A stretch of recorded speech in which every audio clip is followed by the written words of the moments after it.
Greetings, everybody. Welcome to another edition of Living on Music. I'm Steve Houck, and my guest today is a gentleman who is from the D.C. area, originally born in Washington, and now lives in Alexandria, but has had an incredible music, centered life, and different ways, going down different roads, waiting to see which one would take him the way he wanted to go. And his name is John Fishell, and his latest stuff, as he has erupted his music career of late over the last year or so, is incredible. He has released an album in 2022 called We've Got a Live One, and it's got wonderful raves online and things like that about the way it sounds like really mainstay rock and roll, which I love to hear. But what I really love is the song that he released this year called Carolina, California, which is running up charts. It's on top 40 list on Mediabase, which is a top 40 activator chart. It's continuing to do well. It is a great taste of kind of an Americana-ish, and this is only my opinion, but that's what I love, kind of an alt rock and roll type feel to this, the way he sings, the way they play in his songs. And he has decided to pass on from being a instructor in college, and that's where he went to become in music recording and production in numerous schools across the United States, also one in South Africa, and then decided a couple of years ago that after many years of doing this, he decided he would embark on his own musical career. And boy, is the music that he is putting out there sounding really fabulous. And you'll get a taste of it in this show, of what it's like to have music in your blood for your entire life, and then looking to find the real route to creating your own course in music and yourself. And I think he's going to go places. Ladies and gentlemen, without further ado, please welcome to Living on Music, John Fishell. John Fishell, yes, you are here on Living on Music. Welcome, my friend. Hello, Steve. Yay. I'm so glad you're here. It was wonderful to meet you, I believe, for the first time ever at the Washington Elks Lodge. Oh, yeah, that's right. During that amazing Beatles like epic that we that I was involved with, and boy, that was something else that to do that. But what a wonderful thing it was to meet you and hear from people you knew well there about what you do in life, and then to be able to go down your road, John, for the last probably month since we've been talking about doing this together. What an amazing kind of life you've had in a lot of ways. And we just talked pre-show about your wonderful, beautiful children that are right over there in the room nearby, and right. Twins, I guess it was. What are the ages again? Twin 3-year-olds and a 1-year-old. Spectacular. You can't beat that. And that is an amazing life. I love the quote. We're going to talk a little bit about the present and some of these wonderful things that have developed even during the pandemic. And that's what we'll also talk a little bit about. But I love the quote on the website. You'll find unconventional life experiences, obvious and subtle influences, and an ever-present switching of hats. Oh, yeah. And and the formal classical training, again, as we'll talk about too, pokes through, as does your professional experience with jazz and world music. You just have a really wonderful array of what's gone on in life. And it seems like right now, music to you is as important as ever, isn't it? Yeah, well, it never wasn't important. And I can also tell you, I didn't plan any of it. Oh, yeah. Fantastic. Just landed on me. Well, yeah, we'll talk about that development and stuff like that, which I love to go through. The last 3.5 years of our lives, and I launched this show, John, April of 2020, was Scott Kurt, the Americana country artist from the area, who was a friend of mine. But I said, let me do an interview with you as the pandemic begins, because you guys need to engage, right? We all needed to engage in one way or the other. And that's where Living on Music is now about 400 guests deep and all over YouTube and things like that. But it's wonderful to engage like that. How did John Fishell deal with that unbelievable time? And it seems like, again, like some musicians, you benefited from some of the ways that you were able to work on things. That's true. Well, one of the things I did, because the kids, my twins, were born during the pandemic. They are pandemic babies. But phenomenal though, and they're fine, right? I gather they're 100%. Oh, that's well. Let me tell you something about childbirth during the pandemic. They closed the nursery, so that thing where they, your wife or your significant other gives birth, and they come in and they're like, "All right, you've been through a tough time. Let's pick up these babies. We'll put them in the nursery. You guys rest." No, nursery's closed. Oh, so there's no rest. Wow. Well, and that had to be both, incredibly enthralling and exciting and phenomenal, as well as like, oh my gosh, I guess we're going to be put into a situation like many don't have to deal with. But you got through that, right? They seem to be fine. That's wonderful. How about the music part of John Fishell? We'll talk, obviously some big things happened in the last 3 years, and we'll talk about, we've got a live one, which I've listened to a lot of late, and I love it. I really do. And you also, in 2021, John, and we'll talk about getting into this and how you became one, but you retired from your university teaching world to really devote yourself to music. How did that come to bear? Was that close to immediate over the last 3 years, or developing over time? No, I just left teaching, and it was during the pandemic. Right. Everyone was scrambling. How are we going to teach? And for me, I was teaching music production, right? Courses, and it was like, oh man, I don't want to do this way, right? And actually, I bought a bunch of video equipment to get ready for it. That's how I'm, talking to you right now with some of that gear that I got. I love it. I got ready for it, but I just thought, it's time. I don't. My heart was in it for the students, but the age gap was just getting so far, and there's nothing. When I was learning and going to college, the music industry is completely different. Yes. And I don't know that people getting into it now should listen to anyone from 25 years ago. It sure doesn't always make sense. So put it together, I decided, you know what, the kids are here.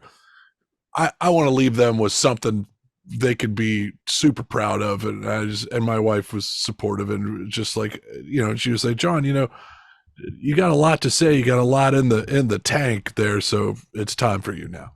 Oh, that's spectacular. And, that seems like, again, a benefit of having some time. I know university was hit hard by the pandemic, obviously.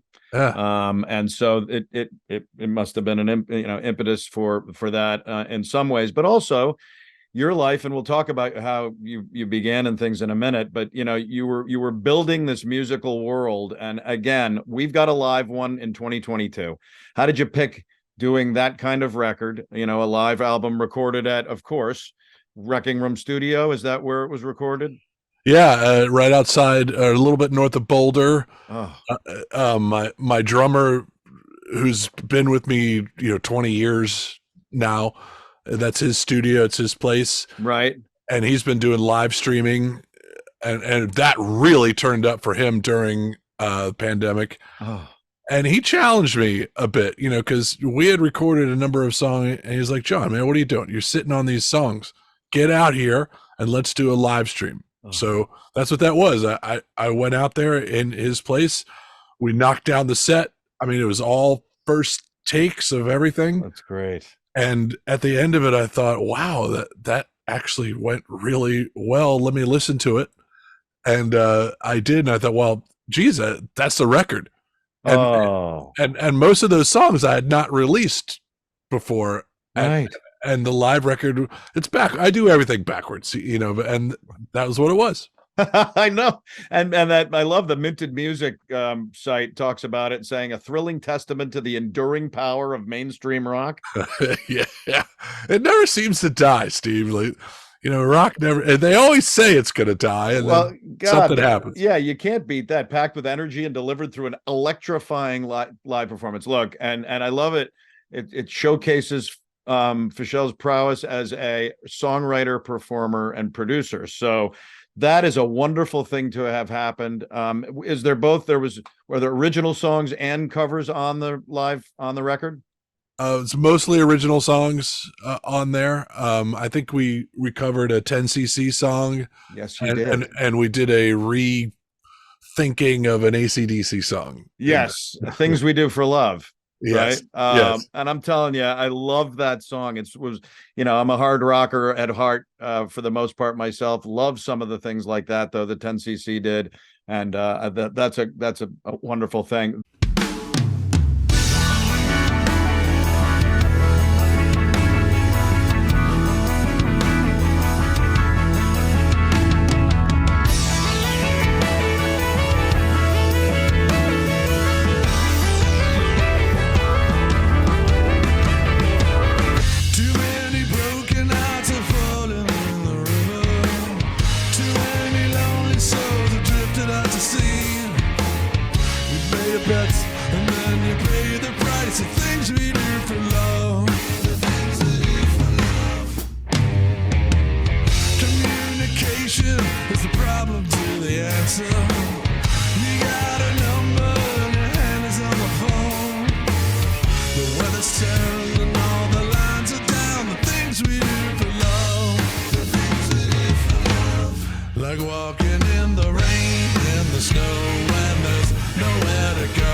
That seemed like it was, again, a wonderful time as you decided, look, I'm going to try to go full bore here. You returned to Alexandria, though, right? Where were you prior to that? We were in Indianapolis, and I was teaching at a school called Purdue Fort Wayne. Yes. Out there, and I actually created a pretty substantial recording program, popular music program. And it's still there. They're building a new place. So, oh, that's great. And what brought you back to Alexandria, Steve? I am literally sitting in the basement where my room was as a teenager. Oh, like I am sitting in the spot where I used to learn how to play guitar, like right now. Oh my gosh! This is my teenage home. It is really? Yes. And that's where you're living there with your family now? Yes. Oh, come on. There's fabulous beauty to the memories and movement of that. That's got to be wonderful, as long as the house is livable. And my house I lived in when I was little, and I was born in 1961 and lived in Connecticut. That house was an old barn that they rebuilt. My dad was an architect, but there was never any insulation in the walls. It was hilarious. It was like the shoemaker whose kids went barefoot to college, or to school, to school. But it was a beautiful house. Anyway, that house has been taken, and now it's a tiny part of a massive part of a house. But that's so wonderful that you're there. And my partner Suzanne works as president of a company at Humro down on the river there.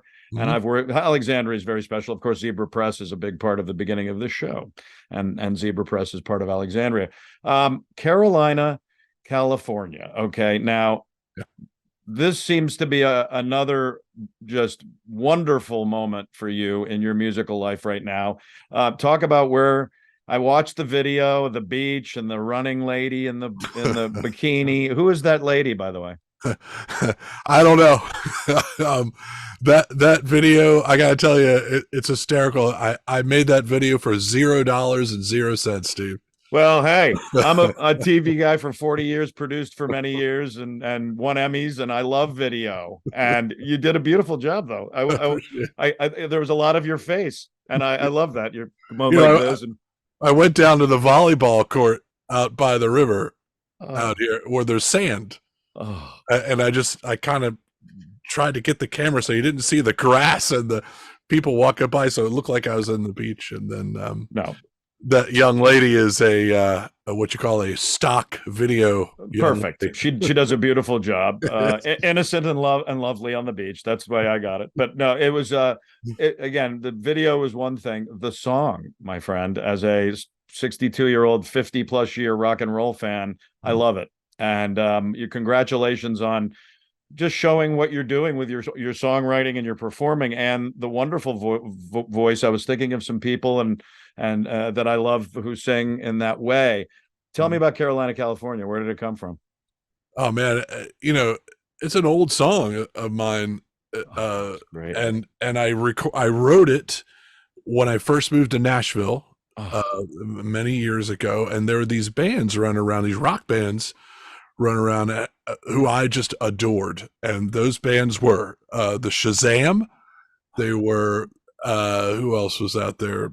Out of Knoxville, a Super Drag. Oh wow! And this guy named Will Owsley. They were all there at the same time, and I felt like a permission to write that song. Oh God! But then here's the thing: I was teaching in Middle Tennessee, and I wrote the song for a class demo. Oh, and so while I was recording the main stuff of that song, like there's 20 students in there with me. Oh wow! Well, that's even more wonderful. I love when people who have released songs recently, wrote them a while ago, and they've brought them to where they want to now. It is wonderfully produced. I love the vocals, the music, seriously, and I don't say what I don't mean. You broke my bones, and you broke my heart. You said you're going back to California for a brand new start. The ocean waves along the Carolina coastline. It's so beautiful, but I miss it 'cause I'm missing you. Yeah. And the summer steals your kisses. The water gets so cold. In 2 days another year's gone by, and the sunshine's getting old. I found something of yours on the Carolina shore, and I threw it into the waves. It didn't come back for days. Trade the Carolina dream for California haze. Sometimes I get freaked out. Sometimes I get so scared. It always seems so strange to see people talking when there's nobody there. The waves are over my head, and I'm getting kinda tired. And my lips once red have turned to blue. They should be kissing you, yeah. And the summer steals your kisses. The water gets so cold. In 2 days another year's gone by, and the sunshine's getting old. I found something of yours on the Carolina shore, and I threw it into the waves. It didn't come back for days. We trade the Carolina dream for California haze. Gosh, it's 16 weeks on that chart. I've seen the posts, and I've loved, as I knew we were going to talk, how this song was gradually rising for you. And again, love the fact that you were able to, put this out and have yourself feel good on a place that it's actually charting, and it's a wonderful thing. Talking a little bit about some of the musical things that I've seen too recently, that Deepak Ram. Oh, okay, yeah. Talk about him, and that I've seen a couple of things you guys have done. Do you play together live? Do you record together? What is the relationship there? Because there are some wonderful things to see him be playing flute on some of those rock songs is really exciting, as well as your songs. He's a neat guy. He's an exceptional guy. We met a long time ago in South Africa. I lived there for a minute. Wow. And he is South African. He studied bonsai, which is a bamboo flute. Great. And just our paths sort of diverged, and then whoop, came back together. He lives in Silver Spring. Oh, now so yeah, and we've always wanted to play together. And I produced a couple of records for him. He is a North Indian classical bonsai artist, is what he is. But he's always working on crossing over. And I got to tell you, when you're in front of him and he is literally, I tease him, he's playing a piece of panda food. It's bamboo, right? It's 6 holes in a piece of bamboo. And he's just through fingerings and the way he's holding it, he can play anything chromatic somehow. Oh. And so that's how we kind of started.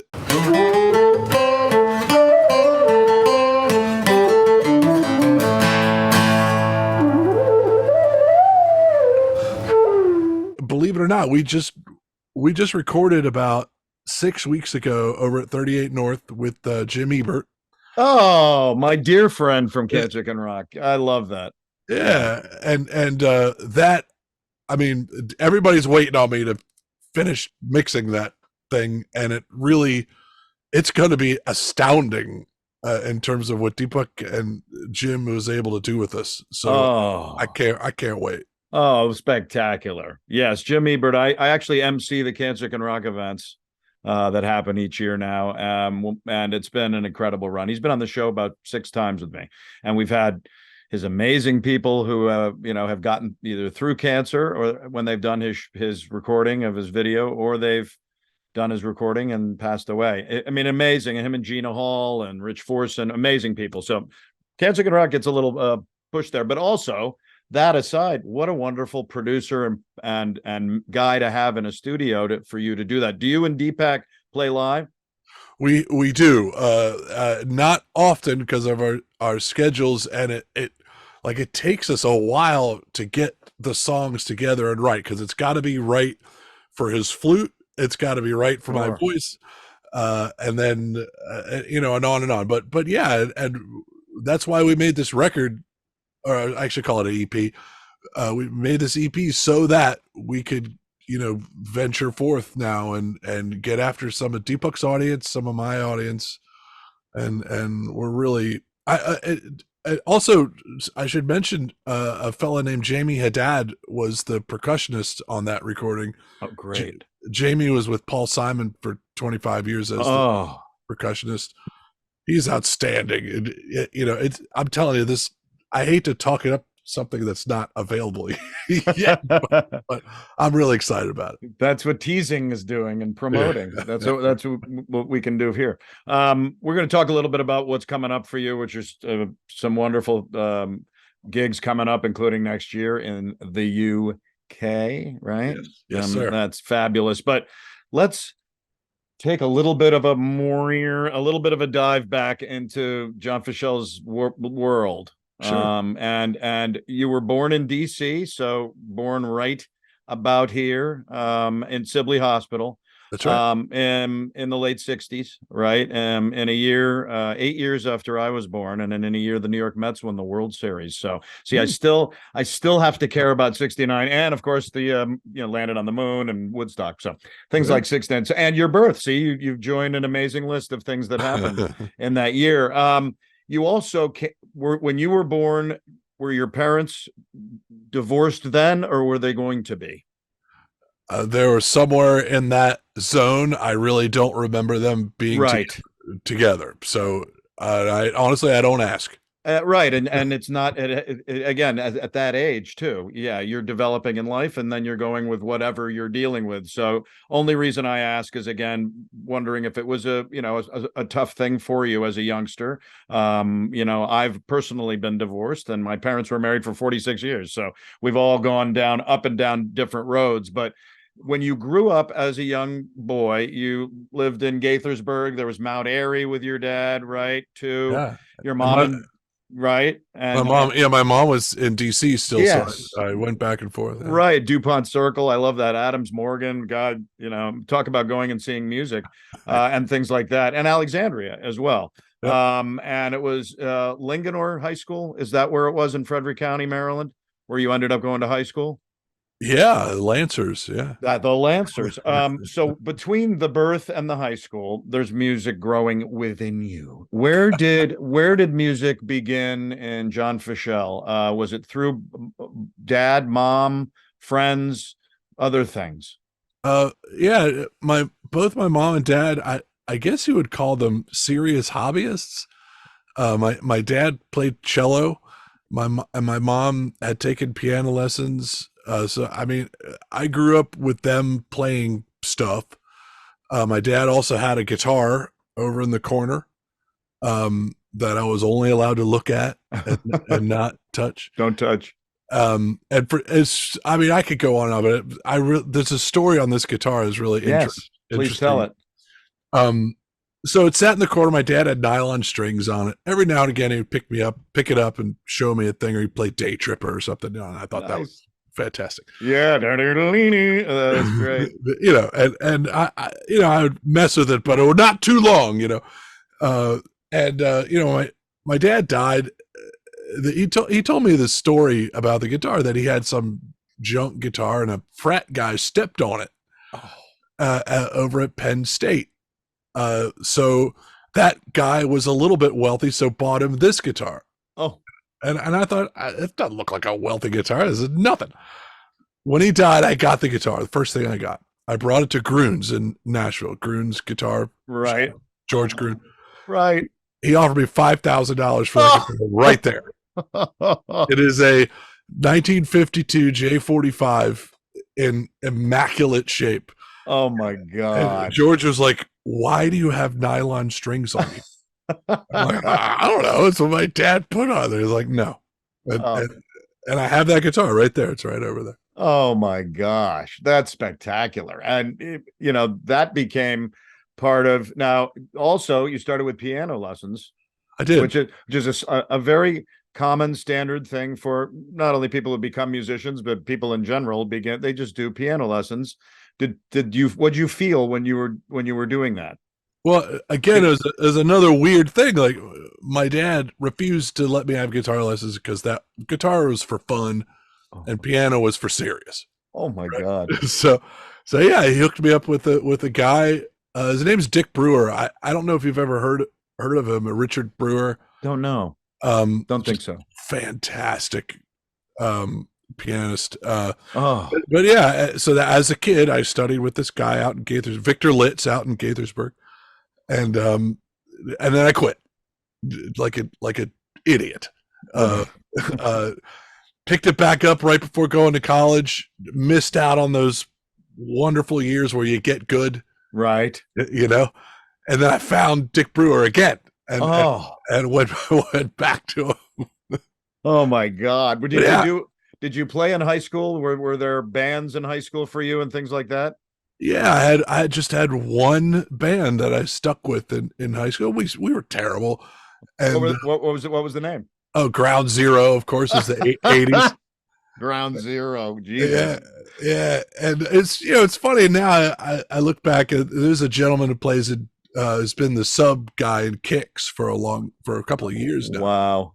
Wow. Robert Perry. Wow.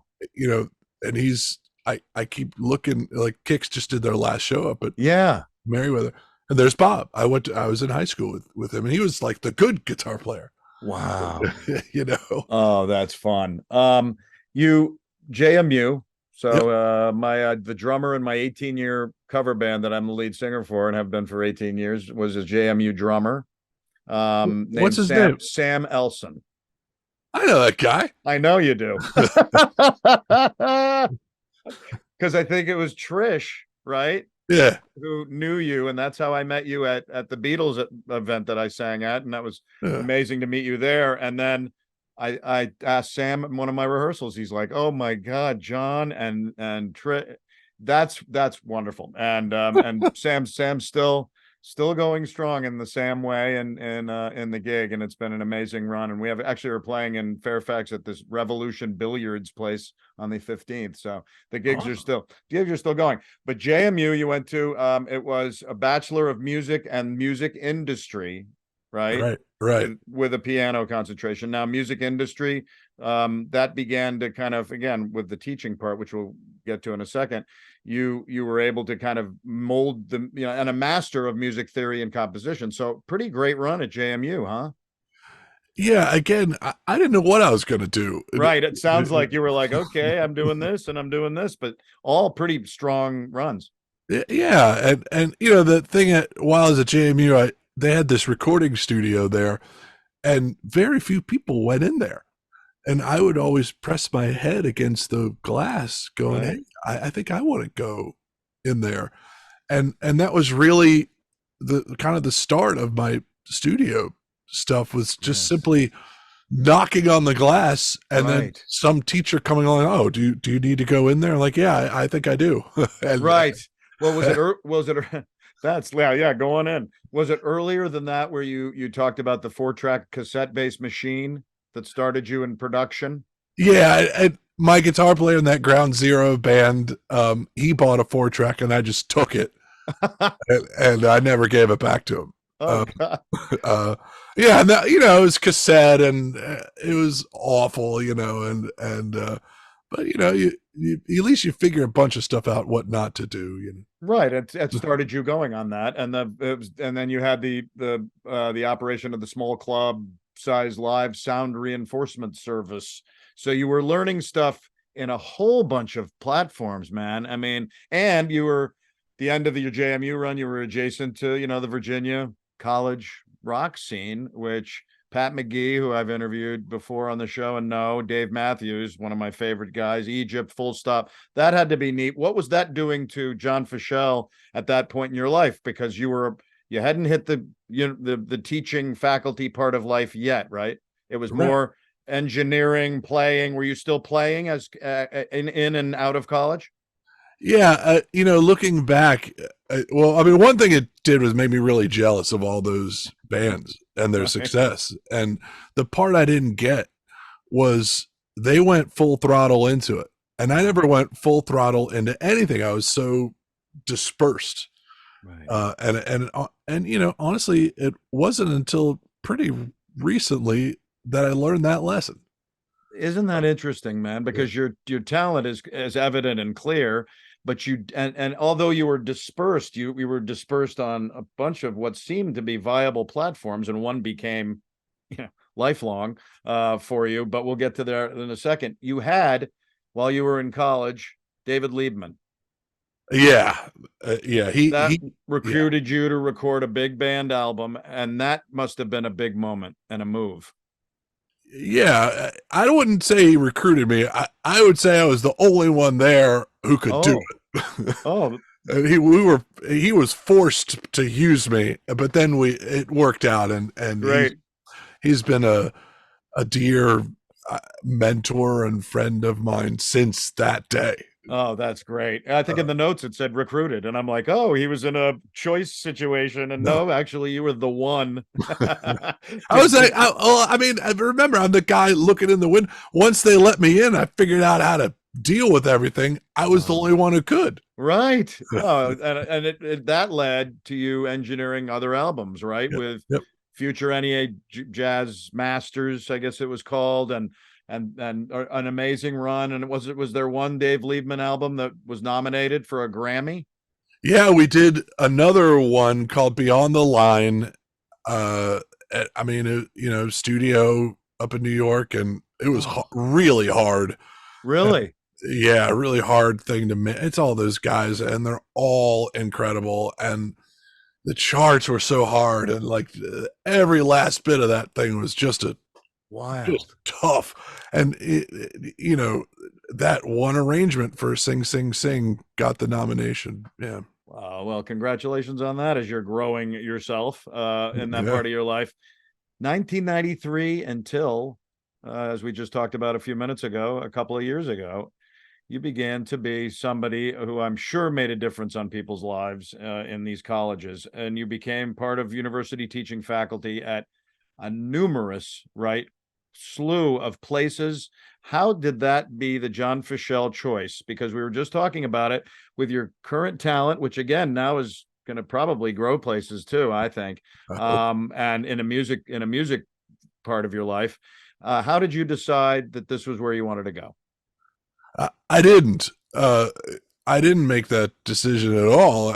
I literally, at the end of the bachelor's degree, I didn't know what I was going to do. I was looking at internships in Los Angeles to be a recording studio intern, and that was really not working out. And my advisor called and said, "Hey, we'll bring you back and pay for your master's degree if you'll operate that studio." Remember that studio? My God. I'm like, all right, I guess I'll do that. So right. So at the end of that, once again, I didn't know what I was going to do. Well, and you chose, John, to do that instead of, going out and doing gigs every night for low money and living low, as a lot of musicians did. You decided to not go down that road at the moment. I got to tell you, I tried to go down that road. I couldn't make rent. The cockroaches were my friends. Yes. And it was awful. Right. And then right at the low point of that situation, I got that call. "Hey, do you want to come?" Oh, that's what a phenomenal break, though. I know. Right. I know. And okay, so boom, you were able to kind of get a direction to go and get a path, right? Well, yeah. So I'm getting the master's degree. I had no idea what I was going to do. And then the department chair said, "Hey, John, what are you going to do?" No idea. Well, what about teaching at a university? I'm like, how am I supposed to do that? And she said, "Well, I can make a call for you." And I thought, well, great. And so there was my first, she made a call and I went for an interview, Alabama State University in Montgomery, Alabama. During that time, I had interviewed for a job in South Africa. Didn't hear from them. While I was in Alabama, the embassy called and said, "Hey, we're looking for you. We'd like you to come out." And it just. Oh, to Durban, Westville? Is that the university down in South? Oh my God. So, I mean, you look at the list in the research of you of Alabama State, University of Durban, Westville, James Madison, of course, bingo. Middle Tennessee State, University of Colorado, American, Ball State, Purdue at Fort Wayne. Has that gone over the years? Have you been asked to come be that music recording and production person for semesters, for a year? How has that gone? Pretty much every time I was full-time faculty, I moved to those places, and it was like I was at Durban, Westville, and I'm looking around going, "Man, this place is going down the tubes here in a minute. I got to get out of here." So my same advisor who suggested I do the master's degree said, "Hey, John, would you like to teach at JMU?" And I thought, yeah. So back to JMU. I'm there for a while, and the job came up at Middle Tennessee. I just applied for it. Right. And boop, and there I am. Exact same situation all the way down the line. Each place I thought looked fun. Right.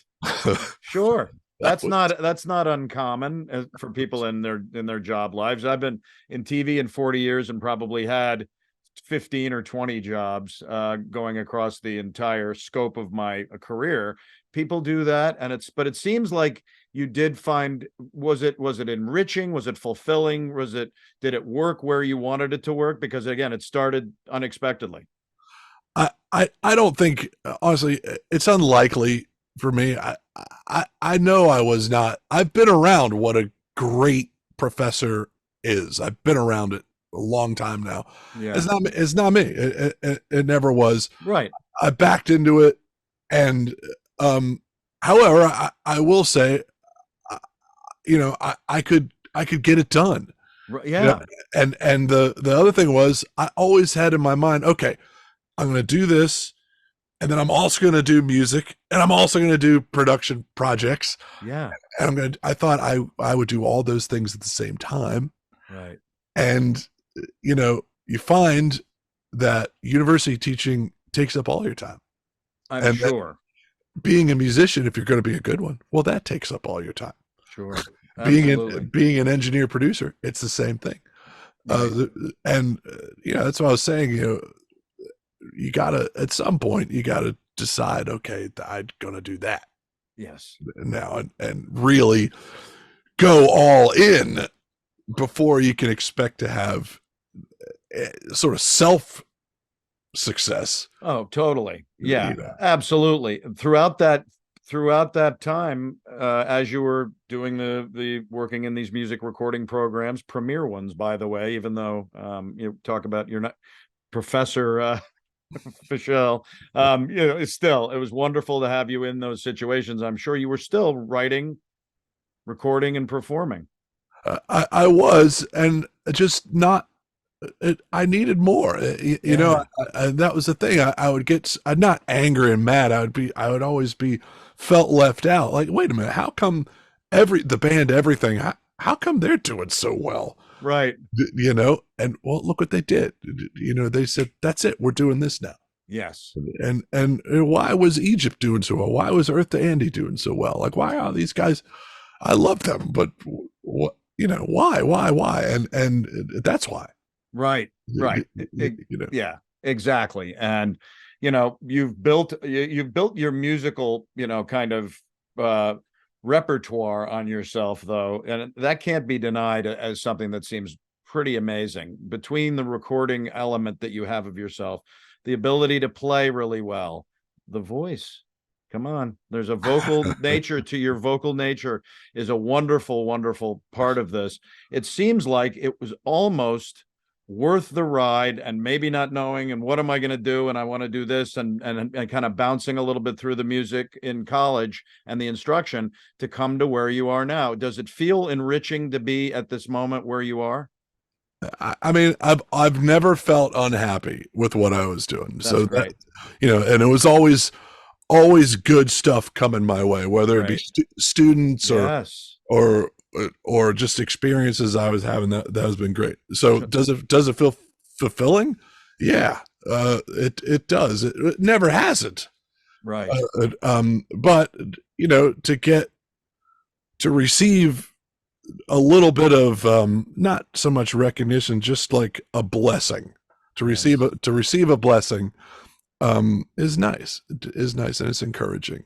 Oh, I bet. And it seems like the live music world is going to continue to surge along. Right behind me, ladies and gentlemen, is the Cobra. Now, you had a part of your life in Nashville. Did you know the Cobra was the Cobra there for a long time? Oh, it didn't exist. In fact, currently the Cobra is in a neighborhood that when I lived there, you didn't go to that neighborhood.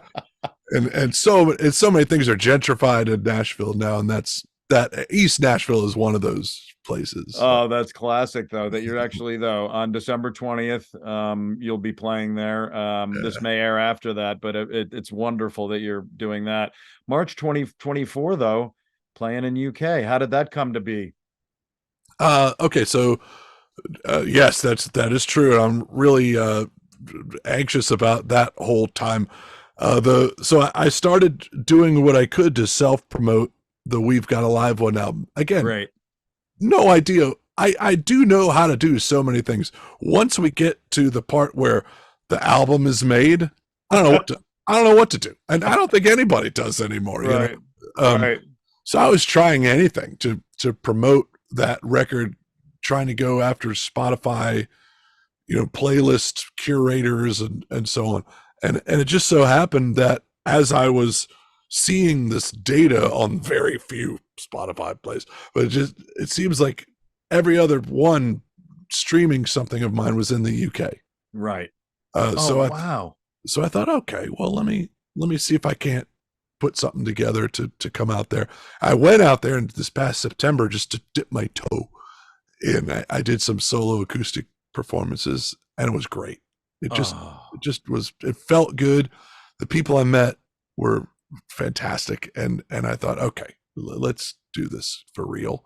So that's what's coming in March. Oh man. And that's going to add to the John Fishell world, and I'm really happy for you because again, this has been an incredible ride in the musical life of your world. Yeah. You loved it from the beginning, and now where you are, with children right there next to you to be able to launch into this musical world. I want to keep in touch with you on this. Let people know what you're doing, where you're playing, and when, because I love the music. Carolina, California, man, is something that I think I would have loved when I was learning music, back in my day and learning what I loved in rock and roll. So congratulations on that. It must feel good right now, though. Where are any other new songs maybe coming? Possibly. Oh yeah. In fact, that's why the studio is such a mess. But behind me, I've been working just feverishly on the next single to follow Carolina, California, and I want to get it. We're gonna play it in Nashville. The Carolina, California song to me was a throwback to a lot of things, and this new one also going to be a throwback, but a throwback to sort of 80s synth pop, the Cars, and a local band who I adore called Crack the Sky. Oh, great. A big time nod to them as well. So, oh, wonderful. Well, look, John, I can't wait. I can't tell you how much I wish you the best luck with this ride. And I want to keep in touch, and also good luck as a daddy, and all that amazing ride. It gets easier as they get older, but it gets different and harder. well, Steve, man, I want to say thank you because, it takes people like you to keep things going. Really, like shows like yours, they get people to get out of their, houses and go to see a local show. Right. And if not for that, we wouldn't be having this conversation. You know what I mean? And I appreciate you and thank you. Well, that is totally, you're welcome, and thank you, because this has been an incredible run with people like you, and locally and around the world, to talk about their musical lives and what it's like to be, again, living on music. So I wish you the best of luck, and let's keep in close touch. And thanks again for being on Living on Music, man. Thank you, Steve, and please take care of yourself. All right, you too. Jon Fishell. I love your music that you're putting out now. I love the fact that you were in a musical spectrum across your life, from a youngster to all the way through colleges and getting masters, and then doing your things with music production with colleges, and always still your own music was circulating in you. And now, boom, Carolina, California, and your album, amazing album about the live world. We've got a live one. Anyway, Jon Fishell, thanks for being on Living on Music. We're going to keep in close touch for sure. Let's keep in close touch. If you haven't joined Living on Music, go to Facebook, Living on Music with Steve Houck, and join us. And we'd love to have you. YouTube also, we'd love to have you subscribing on YouTube. And that's when you'll get pinged about these Living on Music episodes for musicians from the DC region, and also around the world legends. And if you're a podcaster, then you can go any major podcast, most of them, and put in Living on Music with Steve Houck and find what we've been doing over the last number of months. Or you just go to Spreaker and it'll be right there. It's up to you. If you're a podcaster, you'll find it yourself. Thanks again, Jon Fishell, for being on Living on Music. And everybody, don't ever forget, if you're up, down, sideways, you need something powerful in your life or something to keep you going, just keep living on music.